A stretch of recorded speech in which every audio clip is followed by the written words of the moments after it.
What's up? Welcome to MyFi, episode 1, the official first episode of MyFi. We're glad you're here. We're on Anchor FM and Riverside FM to make the podcast happen. I want to say thanks to Anchor FM and Riverside FM. And man, I'm excited about this one. Ben Cramer's on the show from Old Sea Brigade. It's going to be awesome. If you're ready, let's get into it.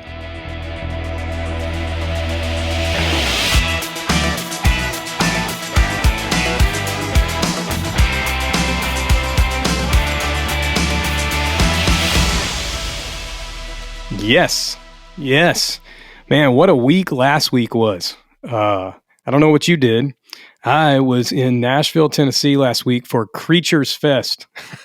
I talk a little bit in the show today about my love for hair metal, and Creatures Fest was awesome. It was a Kiss festival sort of thing, actually, and it was really cool. The three guitarists from Kiss who are currently not in the band, Bruce Kulick and Vinnie Vincent, Ace Frehley, all played. And then Quiet Riot was there, Vixen was there, Enough's Enough was there, Pretty Boy Floyd was there. It was like all these great bands from that 80s era. Bruce Kulick's band, Todd Kearns, Brent Fitz. I mean, just incredible musicians. They played Kiss Revenge cover to cover, the whole record is like an anniversary celebration of that. It was an incredible event. Really fun, really exhausting, to be quite honest. I'm definitely 43 years old, and we were up late a lot of nights. Super fun. Went with my brother. Had a blast, and met a lot of cool people who are going to be on the podcast soon. So really stoked about that. So man, it was awesome. Was in the car, drove from Atlanta to Nashville and back. My brother flew up and I drove up. So I was in the car quite a bit, listening to a bunch of stuff. Some new stuff came out. And but I listened to a record that I'm going to share with you now that I've listened to for a couple of years. I think it came out in 2020. Actually, I could look at it. I have the vinyl right here in my hands. Yeah, 2020. So one of my goals while I was in Nashville was to pick this record up on vinyl. I like buying from the store. I don't mind ordering records online, but I like buying at the record shop. So I messaged the singer of this band on Instagram. He kindly replied and said that Vinyl Tap, a shop up in Nashville, had a few autographed copies. And my friend Blake actually bought this for me. This is a copy of a record by a band called Country Westerns. You should look them up. They are incredible. They're a Nashville-based band, real raw country rock, alt rock. It's so hard to describe, but it's amazing. It was one of my favorite records of 2020. Finally got a copy on vinyl, and it's autographed by everybody in the band. So that was really cool. And one of the guys in the band, Joey Plunkett, has a restaurant in East Nashville called Duke's that we went and ate at. It was really, really cool. So go check this out. If you're watching this on YouTube, you can see the cover of the record, and I'll link it in the show notes to Country Westerns. Incredible record. And speaking of which, I want to shout out my local record shop, Carden Records, again, as I have in previous episodes. Just picked up a copy of the new Harry Styles album from Carden Records, and that also is I was struggling with what record to really feature in the show opening today, the Country Westerns record or the Harry Styles record. So I'm just going to mention both. And actually, Ben Cramer and I, my guest on the show today, we talk a little bit about the Harry Styles album during our conversation. We had a great conversation. Ben's actually in Sweden right now. His fiance lives over there, so he spends half his year over there and half in Nashville. Ben makes music under the name Old Sea Brigade. He released the first Old Sea Brigade album in 2019. It's called Ode to a Friend. It's a great record. And then released the second record, Motivational Speaking, in 2021. Didn't really get to tour that record. We talk about that a little bit. And the newest record is coming out in October 28th. It's called 5 a.m. Paradise. And there are 2 singles already out on from that record. And 5 a.m. Paradise, the title track, is amazing song. I've listened to it like 20 times in the past 3 days. I was listening to all of Ben's records, kind of getting ready for the podcast, just make sure I was familiar with his stuff. And he so kindly joined me from Sweden. We had to work out the 6-hour time difference. We had a few little technical things during the podcast, so I hope that doesn't annoy you. But, he's halfway around the world, and this stuff is going to satellites and coming back down. You know what I'm saying? So bound to something to happen. You know what I'm saying? So anyway, you should check out Ben's music. Listen to this. He talks about a lot of records that I'd never heard of, a Bob Dylan record, and this guy Max Richter and some other stuff. So I won't let the cat out of the bag, but I think you're going to enjoy this episode. I think you're going to find out about a cool dude, Ben Cramer, Old Sea Brigade. And I think you're going to find out about a lot of cool records and artists, maybe be reminded of some or find out about some new ones, which is what we hope happens here on MyFi. Check out oldseabrigade.com for info on Ben's music, or follow at Old Sea Brigade on social media to keep up with what's going on. They're going to be pressing vinyl of 5 a.m. Paradise, and they already have vinyl for sale for the first 2 records on the website. So go buy some music. Support Old Sea Brigade. Ben has had his songs featured. We didn't talk about this in the podcast, but I just want to tell you, he's had songs on Grey's Anatomy. He's had Old Sea Brigade songs featured on This Is Us. Lots of sync placements and things like that, because his songs are awesome. So go check out his music and enjoy this conversation that I had all the way over in Sweden with my friend Ben Cramer from Old Sea Brigade. Ben, what's up, dude? How are you? I'm good, man. How are you doing?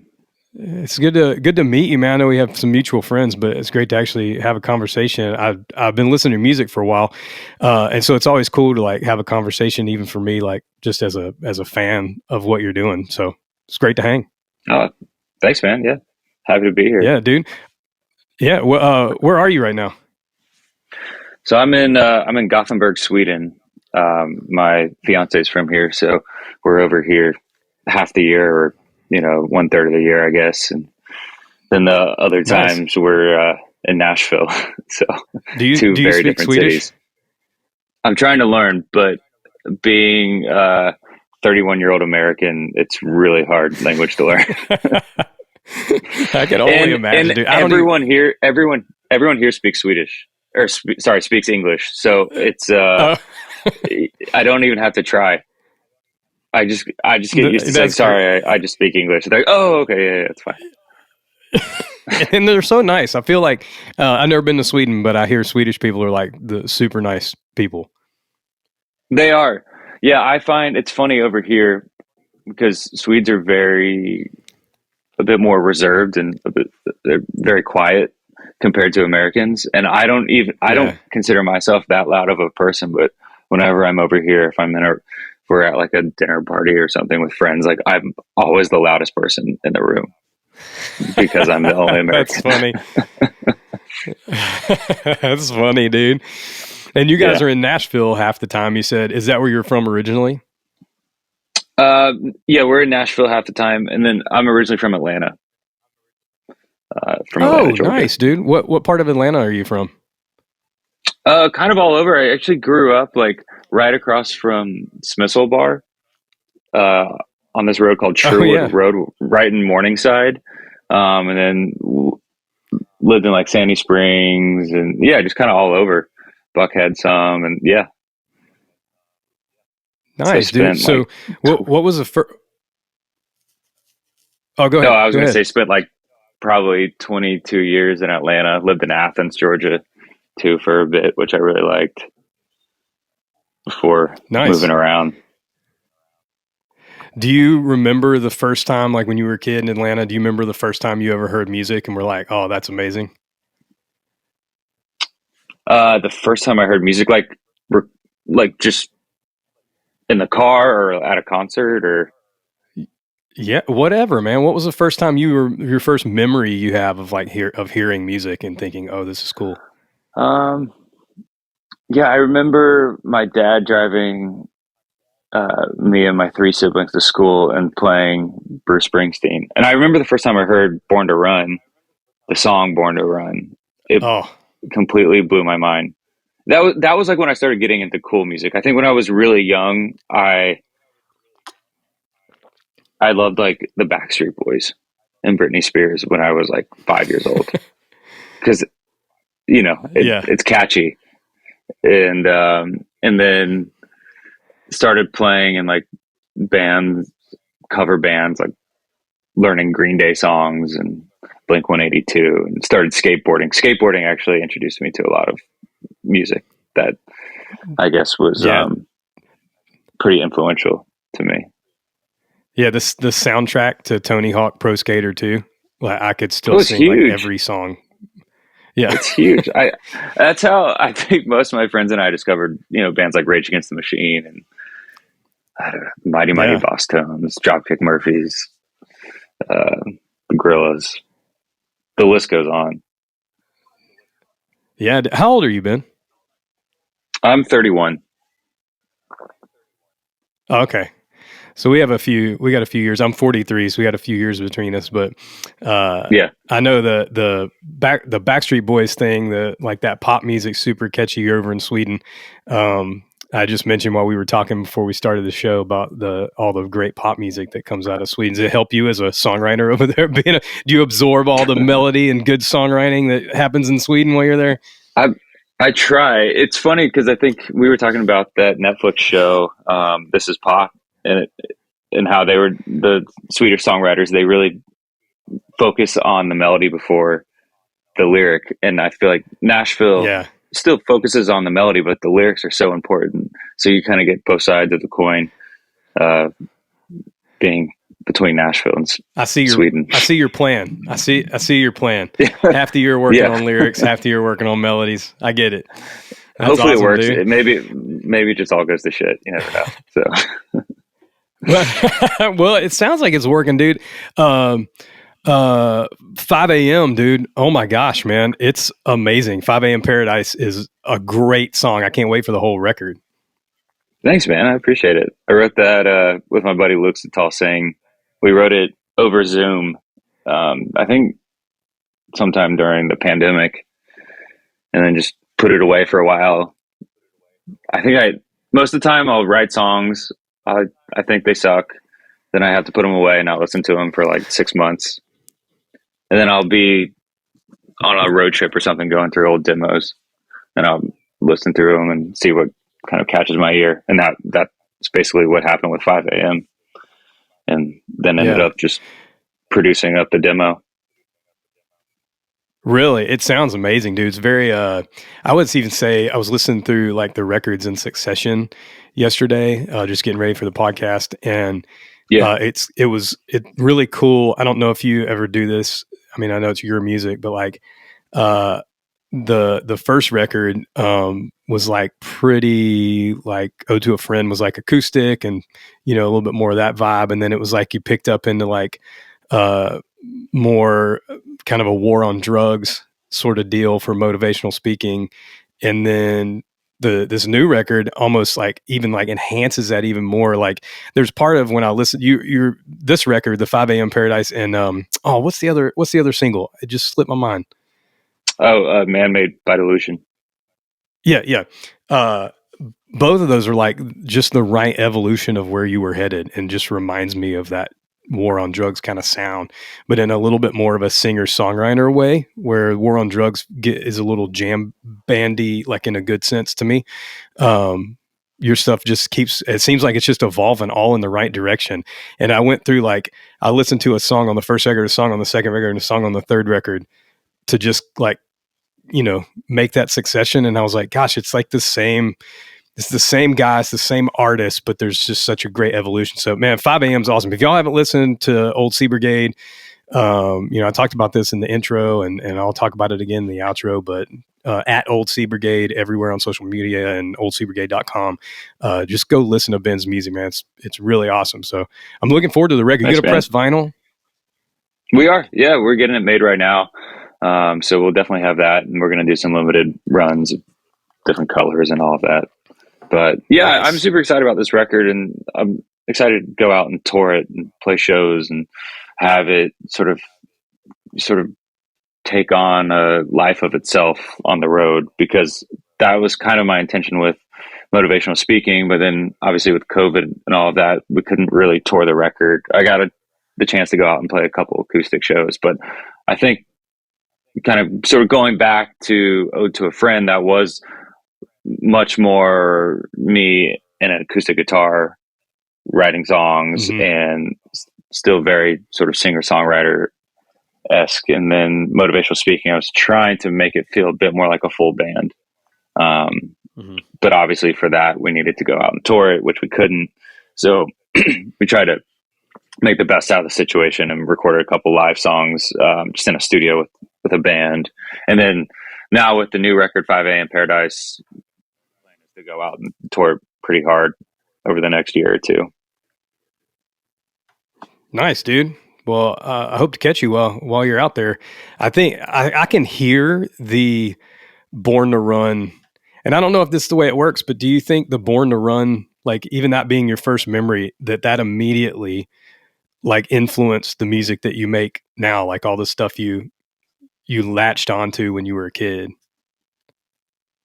I think so. I mean, I think if anyone who writes songs striving to just try to be, a quarter as good as a songwriter as Bruce Springsteen is like the dream. Because I listened to Born to Run, I listened to Thunder Road, and I'm like, how the hell did he write these songs? And I also listened to, like Joni Mitchell, or I discovered Tom Waits when I was like 16 or 17, and that completely blew my mind.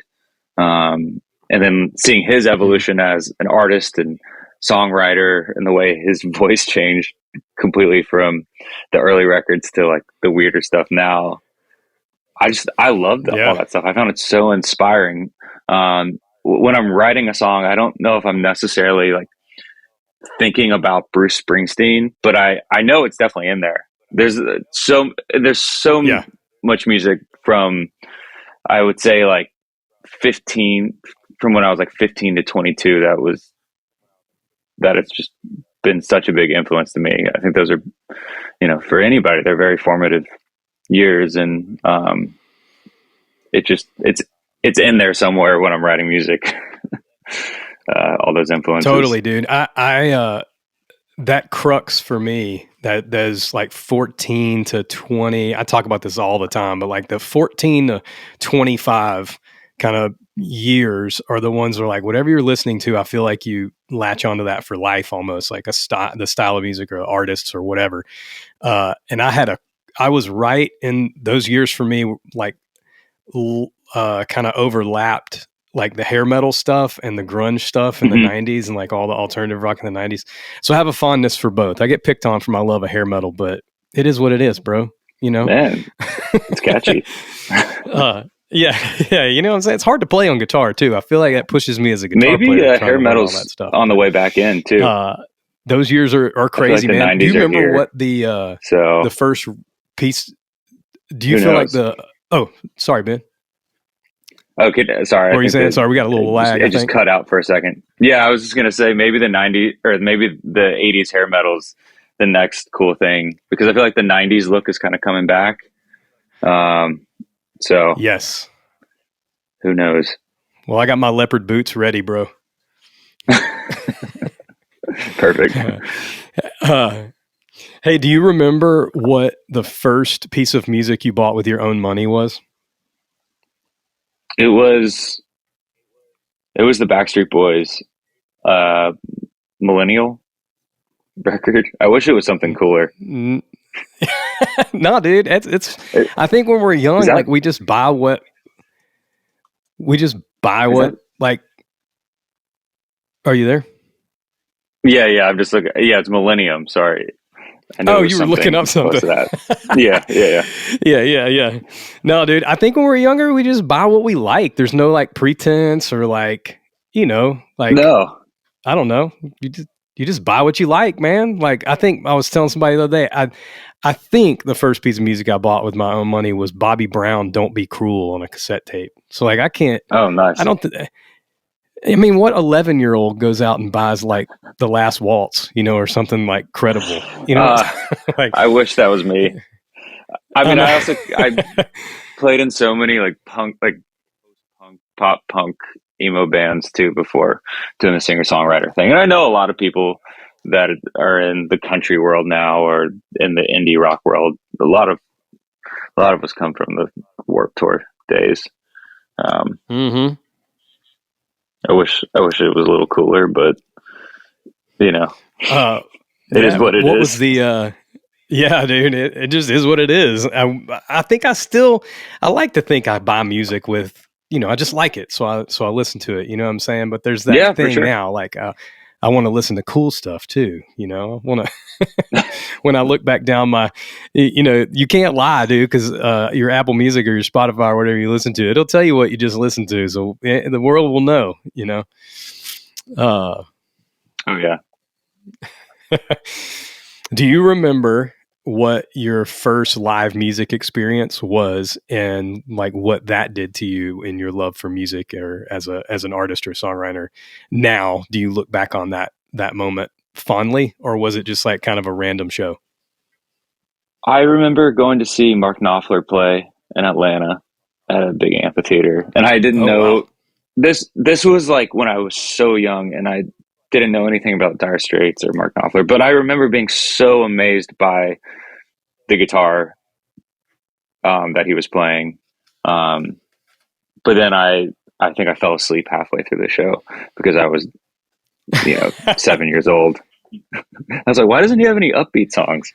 But there was that. But then later on, I got it. I took guitar lessons with a couple friends, and our guitar teacher took us to a concert at the Tabernacle in Atlanta, and it was the G3 tour. I don't know if you remember those. It was like Joe Satriani and Yngwie Malmsteen. It was just like Guitar Hero,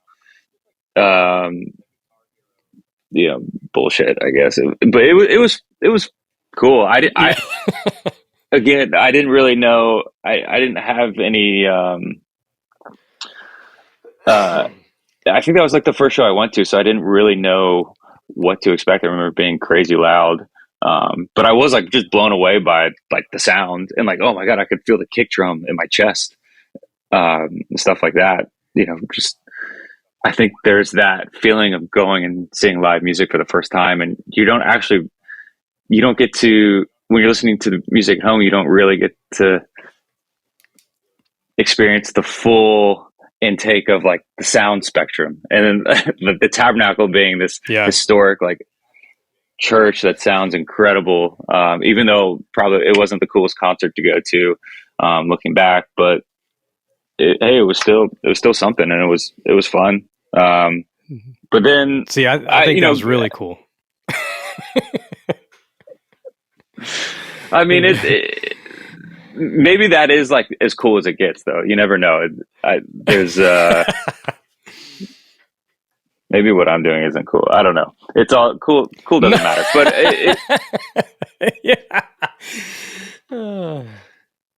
but it was it was interesting. See, I thought there was going to be like a mosh pit and stuff at the concert. I was like 12 years old, didn't know what to expect. No mosh pits, just people just drooling over someone doing a tapping guitar solo with like 14 Marshall you full just stacks. Described the 80s, dude. Yeah, you just described it. That's what it was. I went to a show like that maybe like 5 yeyears ago. It was called Generation Axe. They always have to have those cool names, and dude, I'll tell people there were no notes left after that night. All the notes were played. Every note ever was played. Probably twice. They probably hit every note at least twice. Oh my God. I remember they were wanted to buy notes. It was. Yeah.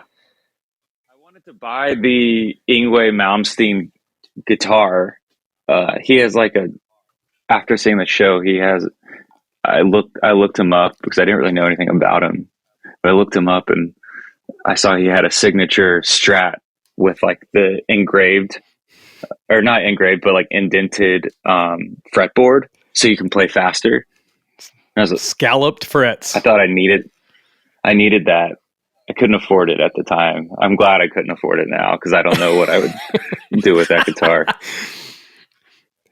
I really wish that was your main guitar in Old Sea Brigade. Like that's the only guitar you have, and that's what you play. Come out blow people's minds to show up to. We'll see what happens for this next tour. I think please get an Yngwie signature and play 5 a.m. Paradise. Just thinking about that is fantastic to me. Yeah. Oh man. Hey, what are you listening to now? Like, what's some stuff that you're listening to right now that's super inspiring you? Doesn't have to have come out like last week, or something, but like kind of a now artist, that you're like, man, these people make great music. It's always inspiring to me. Like, who are your top few people right now that are making stuff that you just think is great? Speaking of music that just came out, there's an artist I just discovered, S.J. Goodman. She's from Kentucky. I think she just put out her record last week. I really like that a lot. And who else? There is an artist from Montreal, Leif Vollebeck, who kind of has like this Van Morrison, very soulful, acoustic piano, singer-songwriter vibe. I'm a huge fan of his. Who else? I really like Dawes, His Golden Messenger. Then like on the other side of the spectrum, been listening to like the new Kendrick Lamar record. I think is great. I kind of bounce around. I'm sort of ADD when it comes to music. But also too, I think, with Spotify and all of that, you have access to like almost every contemporary record made. And I think when there's so many choices right in front of you, it's hard to actually find different rabbit holes to go down. So I just kind of stick to the same 10, 15 artists I listen to, just on repeat. So I'm trying to branch out a bit more. Do you find yourself listening to artists that are similar to the way that you write most often, or similar to the style of Old Sea Brigade? Or do you find yourself like gravitating to other things, and why? I do at times. I think when it comes to newer artists, I think I'm a bit more, I pay a bit more attention to like the production sometimes, because that really, I think the way people are producing records now, it's really inspiring because there's no limits to what you can do. And people don't have to go to an expensive studio to make a great sounding record. So that's like when I listen to an artist like Billie Eilish, who, then on the other side of the spectrum, there's like Leif Vollebeck, who I just talked about. Like, those are two very different sounding artists, but the way like the records are produced, I find those so inspiring. Like, one from being like, like Billie having made these records, with her brother in their bedroom, and they kind of sound like a mix between Radiohead and like just more, I guess, contemporary pop. I don't even know how to describe it, but I find all of that very, very inspiring. And then Leif Vollebeck, his music, it's just so, you can feel the emotion in it. Like, it doesn't feel like there's any metronome to it. It just feels like a group of people in a room playing to tape, or what sounds like tape to me. So, but then with older records, like Time Out of Mind from Bob Dylan is one of my favorite records of all time. And just, sometimes when I'm, writing a new song, I'm like, oh, it would be cool to have the drums on this one sound like, some particular song off that record, or so it just varies. That's cool. I do the same thing where I'm like constantly logging production ideas in my mind. I've been listening to the new Harry Styles record. Man, it is fantastic. And it's so the production, good. It's crazy. I had a buddy over here at my house last night, and we were listening to it on vinyl. And I don't know, like, I love vinyl. I have tons of records. I love it so much. Just the liner notes and the whole deal, maybe it's just the era I grew up in, but I also feel like that when they have to remaster things to vinyl, they can't get it as loud. And so things are a little looser in the compression, and so you can just kind of hear elements that you really can't hear in your AirPods, from Apple Music or whatever, of the songs. And man, we were just hearing some stuff last night and noticed in like every song, he does this octave vocal thing on like it's every song, like and it's so smart the way he does it, and it put this continuity. It wasn't one of those things where you get tired of hearing it, like they're crutching on an idea. It was like something that brought some continuity to the record. Actually, it was really, really well done. And so I do that same thing when I'm listening to, especially modern artists, like you're saying, but even like older records, it's harder to get the sounds of older records because the equipment is, 40 years old, and none of us, have regular access to like a 70s tape machine or, something like that. Right. But we got plugins that, supposedly sound the same. Yeah, it's funny, but like those tape machines are like those. Yeah, like those tape machines are those stereo compressors. Like one side probably didn't sound the exact same as the other, whereas now, like when making a record, you have the plug in and it sounds the same every time, which is nice sometimes. But you don't. You sort of know what to expect. But it's funny, like you mentioned the Harry Styles record. Like that's the main single, as it was, I think is what it's called. Yeah.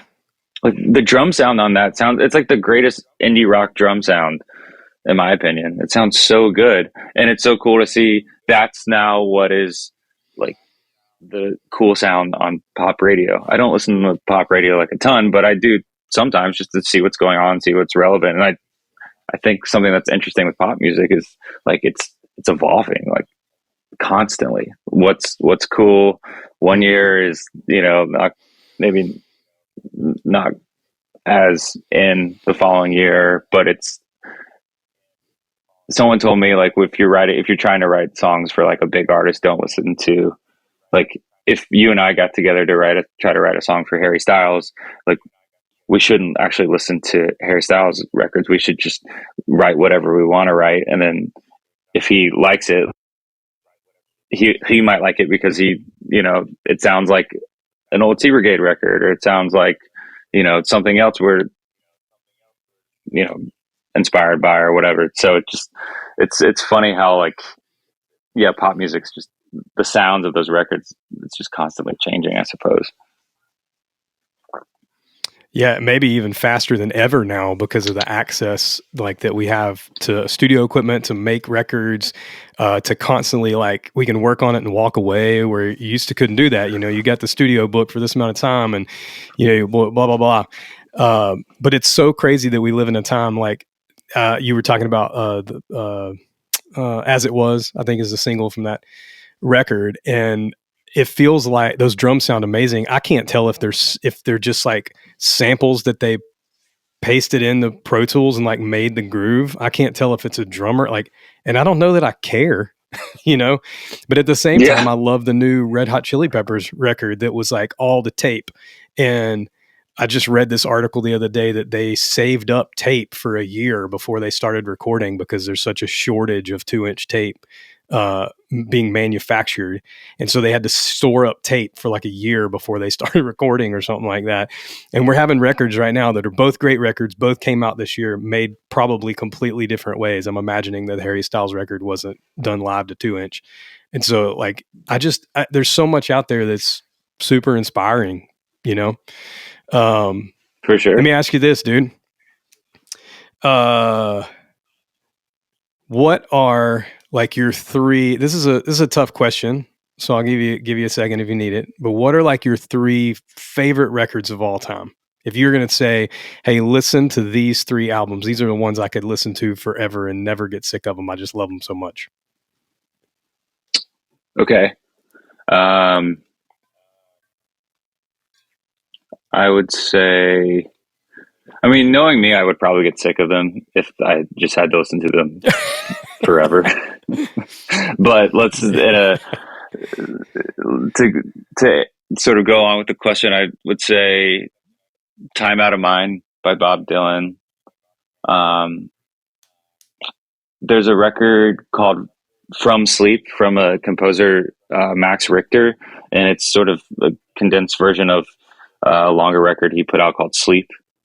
And that Sleep record, it's supposed to go along with like an 7 or 8 hour sleep cycle.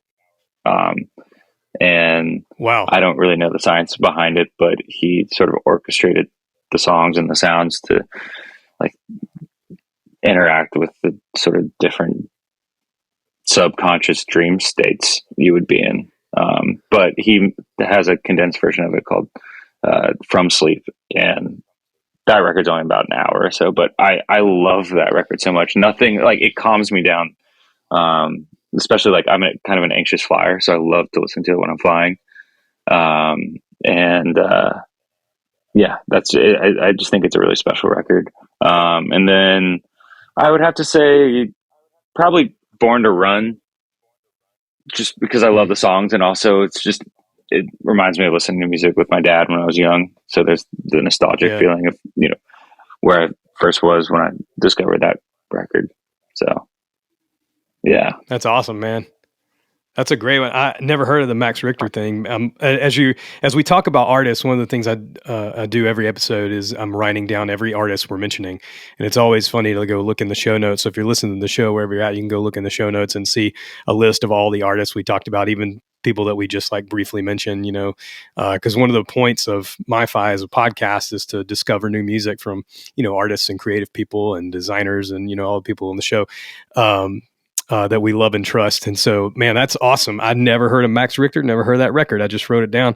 It'll be in the show notes, and cool. I'm going to go check it out. And that's not one of my most familiar Dylan records either. I need to, the fact that you have mentioned that, and not like Blonde on Blonde or Freewheelin' or, one of the more like iconic, I guess, that come to my mind, at least. Maybe that's iconic and I'm just ignorant, but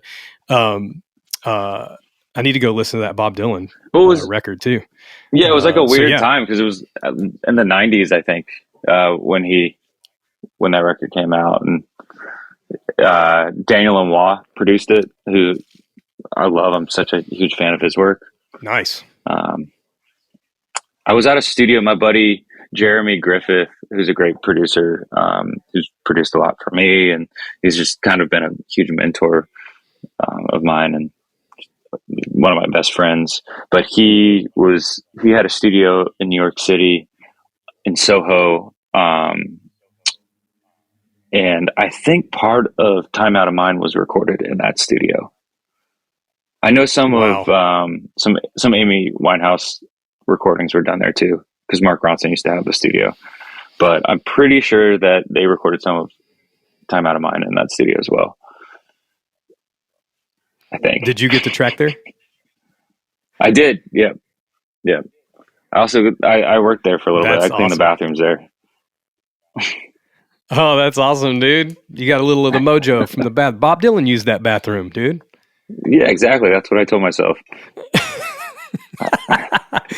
That's fantastic, man. Who would you, if you could tour with anybody right now who's touring, who would you go like, oh, that would be I would just love going on tour and opening for that artist. Who would that be? That's a good question. I mean, I would say someone like Bruce Springsteen, but I don't know if the crowd would care. I think people go to it. I don't think Bruce even has openers because he just plays like a 3-hour show. That's 70 years old. Yeah. But yeah, I would say, I guess him, if the crowd didn't matter. Maybe the crowd would be into it, but I think if most people are going to a Bruce Springsteen concert, they're there to see the boss, not the opening act.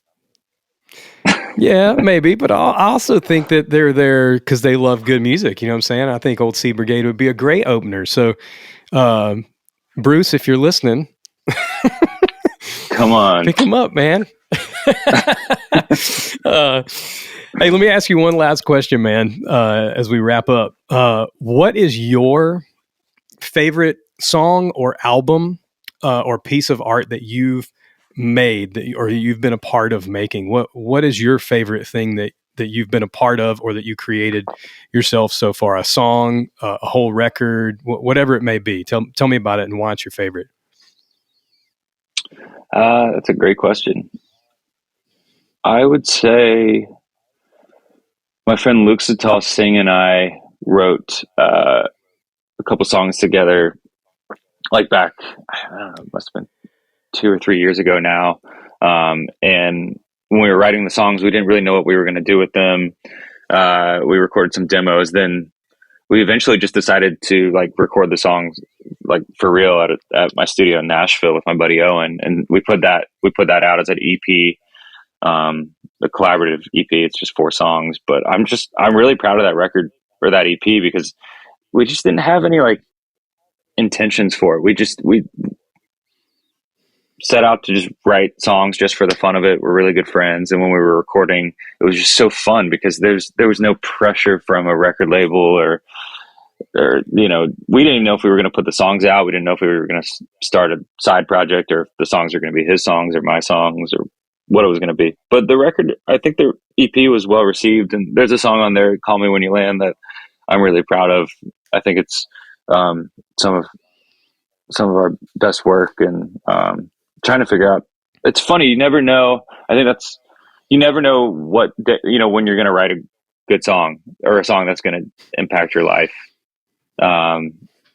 So I think that's what keeps things exciting. So I write songs with strangers all the time, a lot of times for other people's music, and sometimes it doesn't work, and that's okay. Sometimes just someone's having an off day. I might be having an off day, or the other person. But sometimes, like, just it connects, and it's really special. And that's also the same when it's with friends, like Luke, for example. We were good friends before we got together and worked on that music, and we had no idea if there was going to be, if it was going to really work with us writing together, but it did. And now, like, him and I wrote 5 a.m. Paradise together, and nice. A lot of my new record. So he's just one of those. He's a fantastic singer too, and songwriter. So yeah. Hey, what's the name? But I would what's say, the name to of answer your question, that it's called All the Ways You Sing in the Dark. All the Ways We Sing in the Dark, or You Sing in the Dark. Holy shit! I can't remember the name of my own EP. All the Ways You Sing. All the Ways You Sing in the Dark. It's funny, the main single off that EP, Call Me When You Land, the chorus doesn't even say Call Me When You Land. It says Call You When I Land. We didn't even name the song right.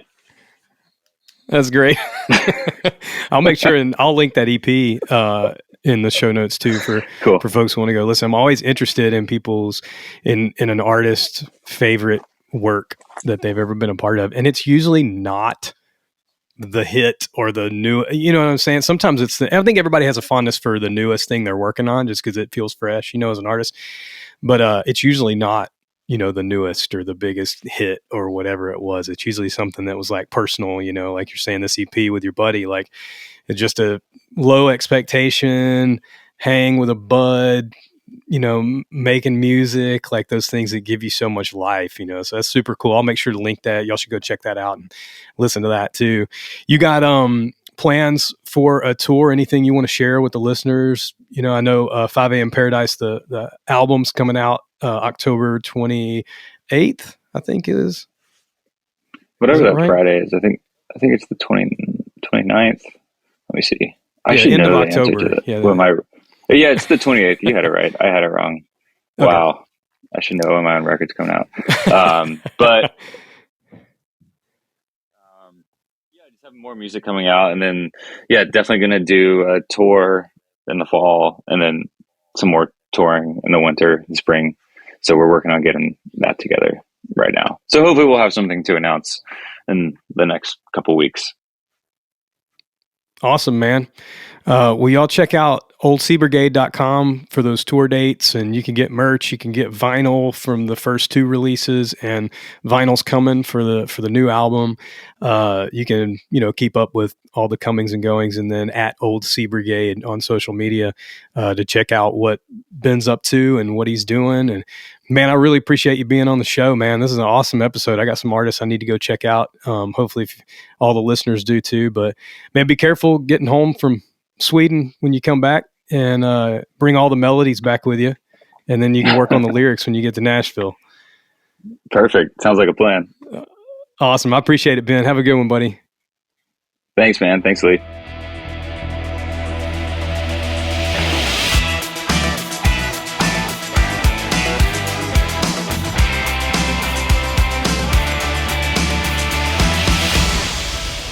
Well, I want to thank Ben for being on the show from halfway across the world. And man, what a great one. Look in the show notes, check out all the bands and stuff that we talked about. Click on all the links. Go support Ben's stuff at Old Sea Brigade on social media, oldseabrigade.com for the website. Pre-order vinyl for the new record. It's amazing. Go listen to 5 a.m. Paradise. There's a great video out for 5 a.m. Paradise as well. That's just beautiful. You can see it on his website, or you can go search up Old Sea Brigade 5 a.m. Paradise on YouTube. So thank you, Ben, for being on the show, man. It was awesome. Listen, if you haven't subscribed, hit subscribe wherever you're listening. If you're on Apple Podcasts or Google or YouTube or whatever you're listening on, just hit subscribe so you get notifications. We got some great shows coming up. I mentioned in the intro, I was at Creatures Fest in Nashville last week and connected with a lot of great people. There's going to be a lot of great people on the show coming up.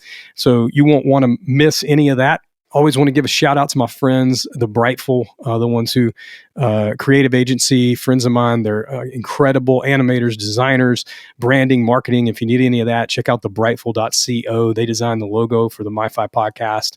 And if you're watching anywhere and you see the animations and stingers and stuff, they do all that too. Awesome people. So check them out, thebrightful.co on the web or at thebrightful.co on social media. Man, I don't even know what releases are coming up this weekend. I was going to talk a little bit about that, but I haven't really had my head in that too much. But check out New Music Friday wherever you're at. Always want to try to find new stuff to listen to. If you haven't followed us yet, at MyFi Podcast on social media. You can check out the website, MyFiPodcast.com, and see some past episodes. Check it out. Get to know me a little bit. Shoot me a message, whatever you're feeling. But thanks for checking out the show, and we will be back soon. So you have a great one.